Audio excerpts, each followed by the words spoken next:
Welcome, food travelers, to a buffet here in Washington State. This buffet is called the Mizuki Buffet in Tukwila, which is located south of Seattle.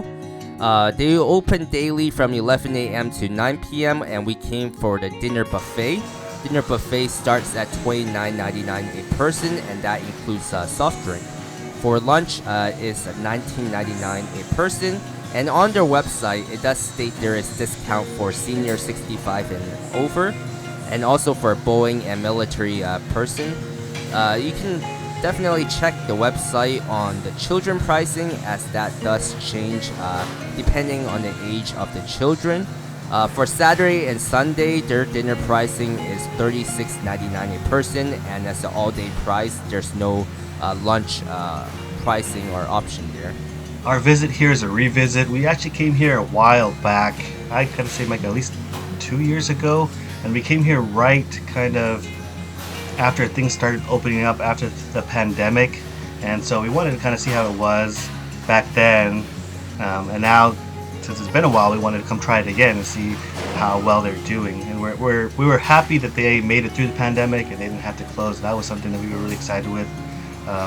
But now we're just here to test out to see how they're doing currently. Yes, Simon, so it definitely is a revisit, and it's been a while since we've been back to this one. I think this one still has a lot of choices. They, being an Asian buffet, there's a lot more Asian dishes that they offer.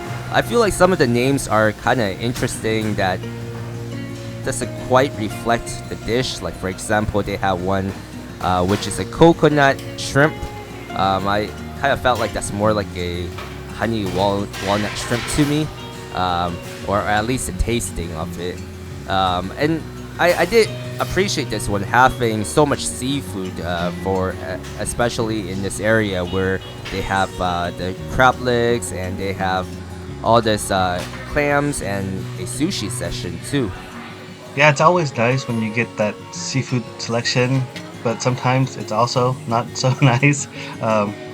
Like one of our earlier episodes, we were visiting the Wicked Spoon, and one of our discussions we had in that was about the freshness of crab. And when you get a really fresh one, it's just, sweet, light, beautiful texture, just awesome flavor. But when you kind of get some other ones where it's more of that, as we discussed before, synthetic flavor, or something that tastes like it's been kind of soaked in brine or something for a while, it just doesn't taste as good.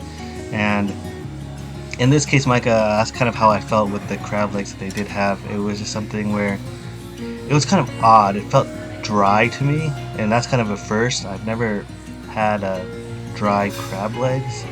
But just to kind of elaborate on that, the dry crab legs is, I would get the meat, I would chew it, and it do that effect where it would kind of suck the moisture out of my mouth rather than just harmoniously go with the chew and be moist in itself.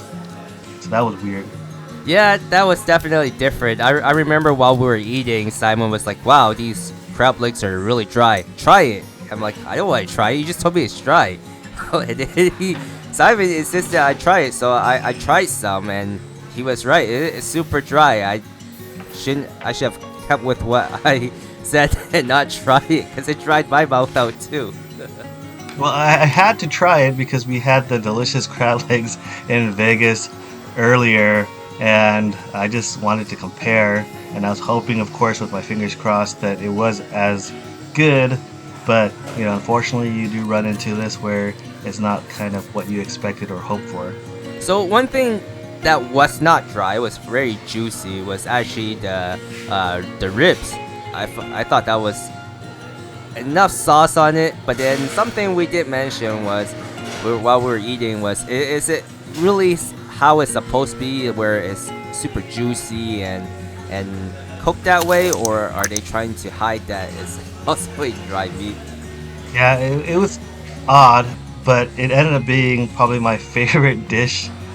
There was those ribs, and it was definitely saucy and sticky. So if you are holding with your hands, you gotta make sure you have some kind of a wet nap or something to wipe it later, because Pretty much, if you play football, you would be able to catch the football really easy because it was that sticky. Um, but yeah, it ended up being the favorite one. But you just kind of some questions arise from why it was so saucy. But but overall, compared to the other dishes I had, I enjoyed that one probably the most. So another thing I did want to point out was the salmon sashimi that I had. That one had bones on it. It was kind of the first that I dealt with where they didn't pick all the bones out. So that's something you want to watch for when you're eating the sashimi fish there. As we were going through the meal, Micah, I know we discussed just briefly, but it was just kind of disappointing in the sense of I remember when this place kind of first opened and they were operating for the first couple of years, and there was a lot of praise. A lot of friends of ours and everything would come here and say, "Oh, that's one of my favorite buffets to have." Going over to Mizuki, with the price and what they offer, it was really good. And the first time I came here, I did kind of have that same feeling. Everything seemed fresh and nice, and the flavors were all there. But you could tell it's been, for quite a while now. It's been in operations, and things have just changed. And one of the things for me was going back to that hand roll. The hand roll, one of the issues I had with the hand roll was that the seaweed, because it was wrapped and it probably sat there for a little bit of time, but it ended up getting really soft. So it's becomes the texture completely changes from that crispiness that you want from a hand roll to something that was just more chewy. And so as you took a bite out of it, you would have to chew down on it quite a bit to kind of break it down, to kind of have that bite that you want from a hand roll. It's just not what you were expecting. Yeah, I can see that. There's definitely items here that we had while they're set out for a lot longer than it should be, and some of the items probably should have been thrown away or replaced at a certain point. I'm not sure how they try to recycle their food, or they're just letting it sit out the entire day just to not be wasteful, but that's something that they probably should be working on. As for the desserts, they have some of these, almond cookies. And if you've had almond cookies before, they're supposed to be really crispy and chewy. And in this case, it kind of feel like I was going over to a grandparent's house and they had these cookies for a really long time and they just tasted kind of old. Yeah, it's disappointing. It wasn't quite.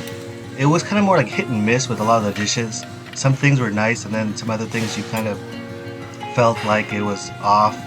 Like one of the cakes I did enjoy was a strawberry cake, and I thought that was very tasty. In my mind, I was thinking it was going to be more on the dry side, but when I took a bite into the cake, it actually ended up being pretty nice. It was moist, it was soft, it was not overly sweet like you can get sometimes, and so I thought that was really nice. Yeah, so overall, if you're in this area and you really need to fill your stomach, this could be a good choice, but there are definitely better options out there. And to wrap up the episode are the notables.